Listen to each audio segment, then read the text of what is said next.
I do think that ERP was a bit oversold in the beginning, and I was part of that system integrator world that was overselling it. Welcome to the GBS Masterminds podcast, the one and only platform for global business service leaders to share their experiences of building world-class shared service organizations. My name is 𝗔𝗯cie 𝗦𝗲𝘀, founder and CEO of HighRadius, and I'll be your host. Today, I'm honored to host Stephen Hosley, a GBS leader with 20 years of experience in building and leading new lines of business and driving operational excellence programs.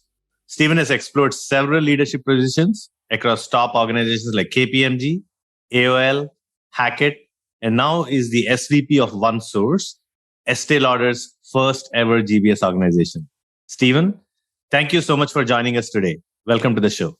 Good to see you again, Sashi. Stephen, could you tell us a little bit about yourself and your career journey? I was born and raised in Connecticut. I went to school in Boston. I don't know if you'll lose half of your viewership here, but I am a Red Sox fan, so it's just part of my blood. Out of school, I worked for a company called Wang Laboratories, then joined KPMG Consulting, then decided to do shared services myself and just kind of instead of consulting about it, actually own it.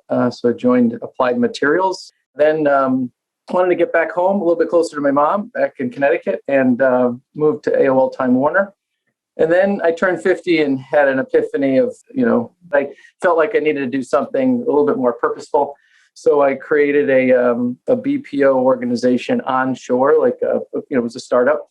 And I wanted to kind of prove that you could have an onshore BPO successful commercial operation. We did it with military spouses and veterans. So kind of a community that was kind of overlooked by the commercial community in some cases. We got the company up to about 200-300 people. It's still rocking, Liberty Source. I'm really proud of it. One of my most proudest achievements. I was there for 4 or 5 years, creating it with Deborah Copps and Cindy Gallagher and a few others. And then went back into multinationals with Estee Lauder, my current place. And because Liberty Source had that was really tugging on my heartstrings.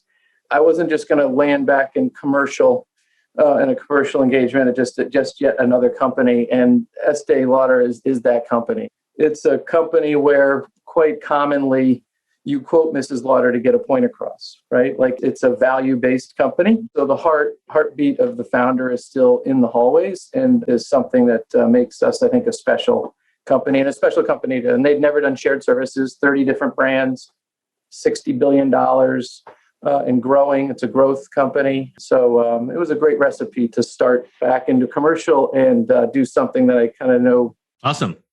Stephen, so your midlife crisis story is the most touching story I've heard. So for the other GBS leaders here, they want to find out more about this ability to recruit onshore. It seems like the veterans and their spouses. Where should they look things up? Military Spouse Employment Partnership, MSEP,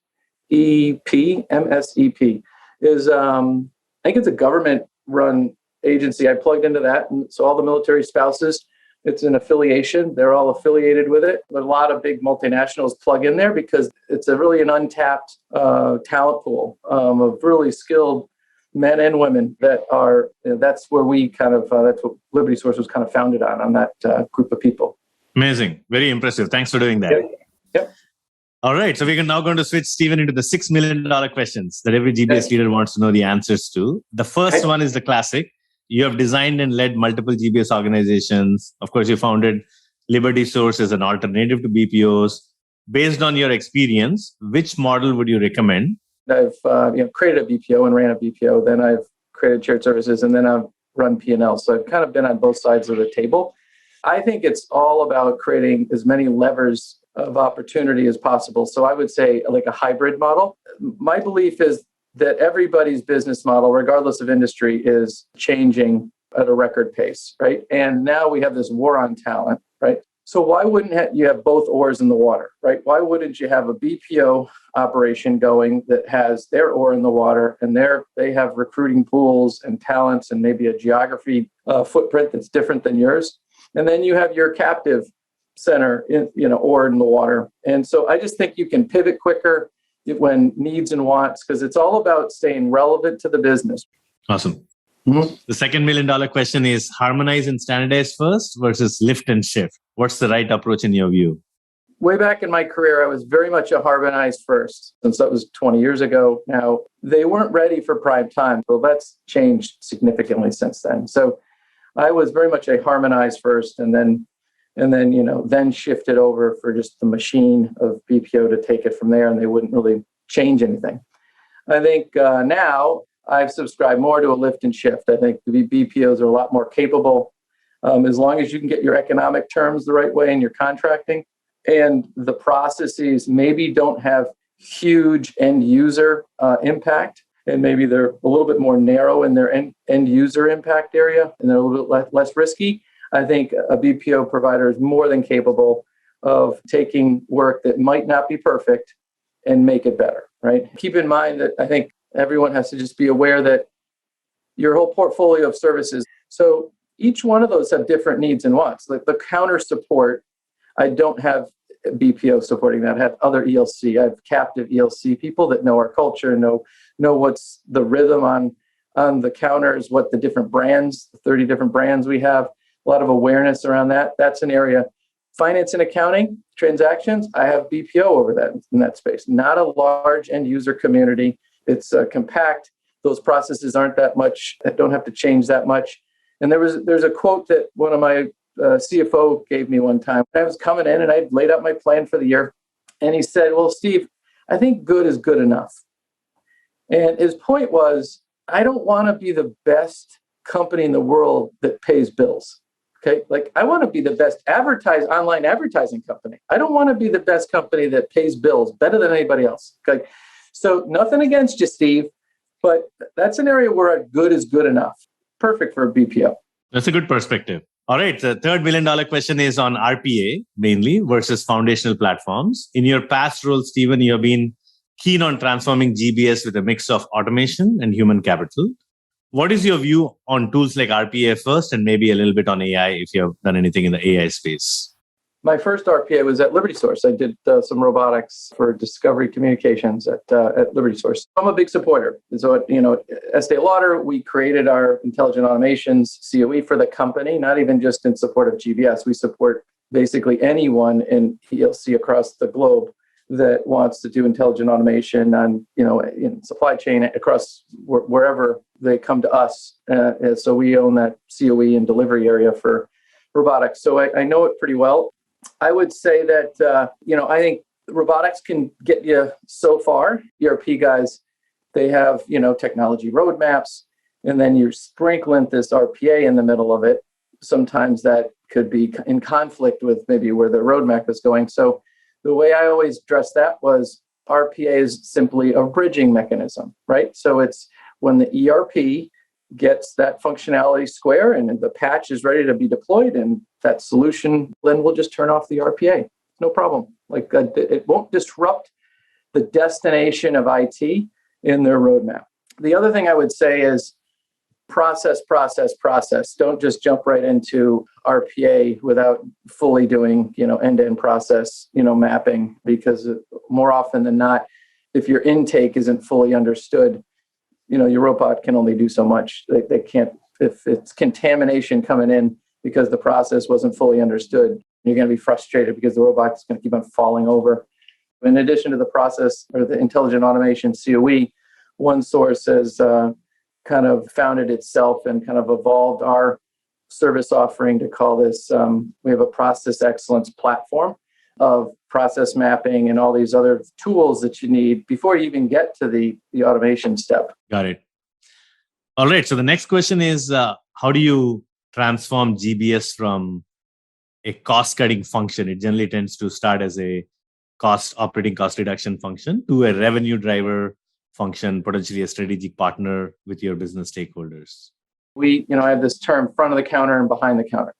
So GBS, and we have our internal brand called OneSource is what we call ourselves, but we couldn't graduate to even thinking about adding a greater level of value over just cost cutting, unless you check the box on cost cutting, right? Like you can't skip that. It's like playing baseball. You can't skip first base. So right out of the gate. So we did that, job one. And so after we kind of proved over like a 3-year, 4-year stint that on average, anything that came to one source was 1/3 cheaper through a mix of BPO or, process reengineering or RPA, or probably all three. At that point, you can now start talking about value, what I call value in front of the counter, like benefits to the company that's over and above, because it's about getting product in the hands of consumers, the right product, the right consumer, the right time. And efficiency is now taken for granted at one source. Like when you give something to one source or GBS, it'll be 1/3 cheaper at least, and we'll continue to work that price 5% a year. But now what we're finding is people are coming to us for right out of the gate, front of the counter help, meaning they need process help. They need the collateral, like when we do a new product launch, maybe isn't making it to the counter fast enough and the product is launched and the beauty advisors don't have what they need to sell. So we have to dig into that process and figure out what's holding up the collateral from getting to the counter, like things like that, diagnostics, and then like fixing the process going forward. They didn't come to us to just save 1/3 dollars, right? I would say maybe target a couple of key customers that really value you and use them as an example of how your equivalent front of the counter, like a just cost cutting story, have that, kind of cultivate that, and then have that person tell the story. Have one of your customers tell the story of how they're leveraging the internal GBS organization for something more than just saving money, right? And then what you'll see is that their peers will start to view GBS a little bit differently. And don't be afraid to share the mic, man. I always talk about sharing the mic. So share the mic with your customer. If your customer is the best marketing person you can ever hire. All right. Everyone seems to be confused, Stephen, about ERPs versus modern niche software platforms. What's your view on the trade-off between ERP solutions like SAP, Oracle, and software platforms? Of course, companies like HighRadius, you have other niche companies like Coupa, Blackline, and others. So I've sold ERPs, I've installed ERPs. So I was, part of that community for many parts of my years. And then also, buying that software on the customer side. So across all the different platforms, I do think that ERP was a bit oversold in the beginning. And I was part of that system integrator world that was overselling it, where it was doing everything, right? You're going to back to that technology architecture page was all one color, right? Like that was the ERP was going to do it all. That obviously has not happened, right? So I'm very much a subscriber of ERP being like a kernel, core, and with the wrappers being all the SaaS solutions that are specialized and are a lot more adaptive and are a lot more agile in responding to kind of the ever-needing changes of either the consumer or the end user or the business models. This is years and years ago. I remember it was like S2, I think, not even S3. Microsoft was one of the very first SAP clients in the country. So they've been a long-standing, I'm pretty sure they're probably still a SAP client. And they only had they used all the modules, but they only really had less than 100 logins to SAP, right? But they ran their global organization on it. And they just wrapped it. Now they're a software company, so they wrapped it with their software in a lot of cases. So not every company like Estee Lauder couldn't do that. We don't write software. But it was a bit of a tell, right? The tell was there was better software to put on the front end for end user experience than the ERP. And I just think that has kind of, that's a dated story. That's a probably 20-year-old story. But look, kind of what's happened in the marketplace. The ERPs are still there. There's portions of the ERPs that are exposed to the end users, like maybe in supply chain or finance or specialized areas. But when you have broad end user exposure, those are SaaS zones. For me, those are total SaaS zones because better user experience, more nimble, easier than navigating an ERP. All right. Closing question. Stephen, what would you like to leave your listeners with as some parting advice? I'd say manage GBS like a business. Think of it as a business. It's come a long way in 20 years before. I'm a finance guy from my early days. And I think today there are people that will spend their whole careers in GBS. And because there's so many different flavors of GBS. I think GBS is here to stay. It's proven that it's here to stay. It'll have different evolutions, But I think the concept is sound, and you are a practitioner of something, just like there's a finance practitioner and a supply chain practitioner and an HR. I think there's a GBS practitioner world, and it's a nomenclature that all multinationals know about, and even smaller companies know about shared services and GBS. Like, I've been in GBS, and then I've taken spins through running P&Ls. And that's just because CEOs saw how I spoke about GBS, and they saw that I spoke about it like a division, and how I ran that division. I happen to not have any revenue, but I ran it like a division. And I think that that translates well, because it's happened 2 or 3 times in my career where I have actually done GBS and then spun into P&L roles on the other side. And so I think that's an exciting, and I think some big leaders that have kind of spun out and run companies have gone through GBS, like had run GBS, created GBS, and then gone on to bigger things in their companies. So I do think how you do GBS, just like how you do finance and HR, is ever changing. That's why my Estee Lauder Shared Service Center, which I love and which I think is my best creation yet, looks a lot different than my 1996 Ryder Systems one in Alpharetta, Georgia. So I just think that'll continue to evolve. There was a time at Estee when I was meeting with the CFO, and we were wrestling some topic, and I said, well, geez, I've done this before, that before. And the CFO said, well, maybe this chapter isn't in your book, Steve. And I'm like, yeah, maybe so. And one of the chapters is a strong culture that we talk about connecting hearts. And it's like, and that's part of the Estee Lauder culture, is because values is a big part. We have this thing called top note, heart note, base note. So top note is being easy to work with. Heart note is the employees at the center of everything we do. And the base note is results. We bring results to the business each and every day. And that's the way we operate. That's the way we talk to each other. I can't say I had that kind of, easy to digest operating style in some of my previous GBSs. And I think that's a new chapter, right? Of just how we want to manage these things going forward. All right. Yeah. Stephen, this has been a very insightful conversation. Thank you so much. It was a delight to have you on the GBS Masterminds. Great seeing you again. Great seeing you again, Sashi, and thanks for the opportunity. That was the GBS Masterminds podcast. For more information, visit gbsmasterminds.com and make sure to search for GBS Masterminds in Apple Podcasts, Google Podcasts, Spotify, or anywhere else podcasts are found. Click subscribe so you don't miss any future episodes. And on behalf of the team here at High Radius, thanks for listening.